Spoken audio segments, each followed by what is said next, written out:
കാസർഗോഡ് പുതിയ ബസ് സ്റ്റാൻഡിൽ ലക്ഷങ്ങൾ ചെലവഴിച്ച് നഗരസഭ നിർമ്മിച്ച വനിതാ വിശ്രമ കേന്ദ്രം ഉദ്ഘാടനം കഴിഞ്ഞ് വർഷങ്ങൾ പിന്നിട്ടിട്ടും തുറന്നുകൊടുക്കാത്തതായി പരാതി. 18 ലക്ഷം രൂപ ചെലവഴിച്ച് നിർമ്മിച്ച കെട്ടിടമാണ് 1.5 വർഷം പിന്നിട്ടിട്ടും അടഞ്ഞുകിടക്കുന്നത്. 2022 ഡിസംബർ 31 രാജ്മോഹൻ ഉണ്ണിത്താൻ എംപിയാണ് കാസർഗോഡ് പുതിയ ബസ് സ്റ്റാൻഡിലെ വനിതാ വിശ്രമ കേന്ദ്രം ഉദ്ഘാടനം ചെയ്തത്. ടേക്ക് എ ബ്രേക്ക് പദ്ധതി പ്രകാരം യാത്രക്കാർക്ക് വിശ്രമത്തിന് സൗകര്യമൊരുക്കുക എന്ന ലക്ഷ്യത്തോടെ നിർമ്മാണം ആരംഭിച്ച കെട്ടിടം പിന്നീട് വനിതാ വിശ്രമ കേന്ദ്രമാക്കി മാറ്റുകയായിരുന്നു.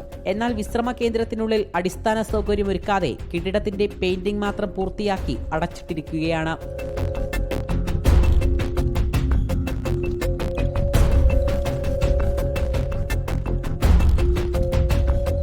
ദീർഘദൂര യാത്രക്കാരായ സ്ത്രീകൾക്ക് ആധുനിക സൗകര്യങ്ങളോടെ വിശ്രമ കേന്ദ്രം, ലഘുഭക്ഷണം, ടോയ്ലറ്റ് സൗകര്യം, അമ്മമാർക്ക് മുലയൂട്ടൽ കേന്ദ്രം തുടങ്ങിയ സൗകര്യങ്ങളെല്ലാം ഒരു കുടക്കീഴിൽ കൊണ്ടുവരിക എന്നതാണ് കെട്ടിടത്തിലൂടെ നഗരസഭ വാഗ്ദാനം ചെയ്തത്.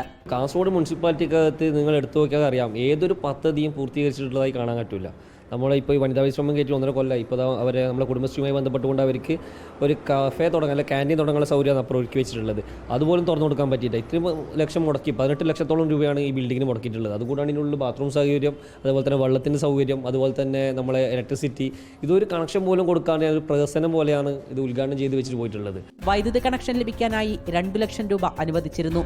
കുടിവെള്ളത്തിനുള്ള പൈപ്പിട്ടെങ്കിലും വാട്ടർ അതോറിറ്റിയുടെ കണക്ഷൻ എടുത്തില്ല.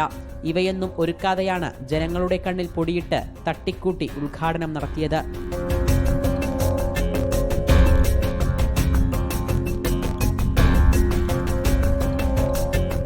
അന്യസംസ്ഥാനങ്ങളിലേക്കടക്കം പോകേണ്ട സ്ത്രീകൾ കാസർഗോഡ് പുതിയ ബസ് സ്റ്റാൻഡിലേക്ക് രാത്രികാലങ്ങളിൽ എത്താറുണ്ട്. വനിതാ വിശ്രമ കേന്ദ്രം തുറന്നുകൊടുക്കാൻ നഗരസഭയ്ക്ക് കഴിഞ്ഞില്ലെങ്കിൽ പിന്നെ എന്തിനാണ് ഈ കെട്ടിടം നിർമ്മിച്ചത്? വീഡിയോ ജേർണലിസ്റ്റ് രഞ്ജിത് മഞ്ഞിപ്പാടിക്കൊപ്പം reporter Arjun Hema, in reporter, Kasaragod.